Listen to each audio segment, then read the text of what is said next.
Now, Vicky swears there's no way her car was involved in an accident. Police even inspected it and found it damage-free. She has an alibi, but proving her innocence is costing her a fortune. It started with a knock at the door. Oh, hello, can I help you? And Vicky, who was at the door? 2 coppers. What'd they say? They just said to me, "Is you Vicky Forrest?" I said, "Yep." And they just identified me and said that my car had apparently been in an accident and asked could they identify the car, and I said, "Yeah, all good." Asked me if I was down there in the accident, and I said, "It wasn't me, it wasn't my car." They said, "Do you lend your car?" I said, "No, I don't." Is that the car over there? Yeah, that's my car over there, that silver Nissan. And it stayed there all that night? All that night it stayed there, never moved from when I got home from work just after 5 o'clock that Friday afternoon. And no one else drove it? No one else drove it. And then what happened? And then the police officer turned around and said, "Can I have a look at your front of your car?" I said, "Yeah, all good, mate, it's there. Go for it." Because the front of the vehicle was allegedly in this accident? Correct. Yep, that's it. And there's nothing wrong with it. And you haven't had any body work done? Nothing. Nothing? Nothing at all. I said, "What happens now?" And he said, "Look, you won't hear anything now, Vicky." He said, "These things happen, it's a number or a letter problem." He said, "And also it could have been a silver Toyota Camry." Yeah. I said, "Okay, all good, no worries." Wrong car or wrong registration? Yeah, that's right. I said, "Okay, then all good, no worries." I was real happy, that's it, finished. And then 3 months later, I get the first fine in the mail for $352. And that's for not giving your particulars at the scene of the accident? Yeah, how can I when I wasn't there? The alleged accident, where Vicky's car was said to have rear-ended another vehicle, happened in this street at Schofields in Western Sydney, nearly 2.5 hours away from her home and car at Newcastle.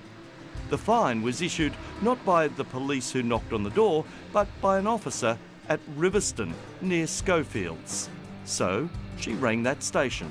I said, "I'm not paying any fine." He said, "Well, don't pay that fine, I'll send you another one." I said, "Mate," I said, "it wasn't me and it wasn't my car."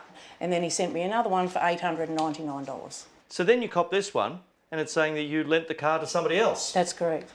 And I don't. No one else drives your car? No one else drives my car but myself. She appealed the $900 fine to the Transport Department, State Revenue and her MP, but got nowhere. So off I go to a solicitor. So you went and saw a solicitor? I went and saw a solicitor. Because you're an innocent woman. There's nothing else I can do. If I pay the fine, that means my car's in the accident, I'll have insurance against me. If I don't pay the fine, that means my registration and my licence will be cancelled. I'm in a no-win situation, so I needed someone to help me. Vicky, can I ask you, how much did it cost you to go and see the solicitor? $3,300. Gee, only an innocent woman would do that because you've got to fight it. That's right, correct. Here's the best bit, though. You've got some independent witnesses. Yeah, I do.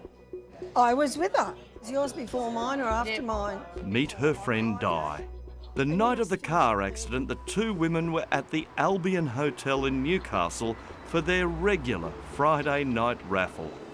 Every Friday night we're here. And I pick her up and I drop her off every Friday, and I glance around while I'm waiting for her to get in my car. So I know the car was there when I dropped her off, and I know the car was there when I took her home. What time do you finish up? Around 8 o'clock. So there's no way you could get 2.5 hours down the highway to Sydney by 9 o'clock? Not at all. Not at all. No way possible at all. She never misses a Friday night. Even Frank, the pub manager, says none of this makes sense. I can't work it out for the life of me. I don't know what to say, because I know she was there. If she and her car were in Newcastle, how could they be involved in an accident 2.5 hours away? I certainly do have a stat deck, and here it is if you want to have a look at what I've got. Wow. So you're willing to swear that that's the truth? That is the truth. That is the truth. They've got the wrong number plate, the wrong car, and the officer hasn't done his job, and I'm not backing down for no one. I wouldn't want to go up against Di and Vicky. Police told us Vicky's matter is proceeding but won't comment because it's brought before the courts.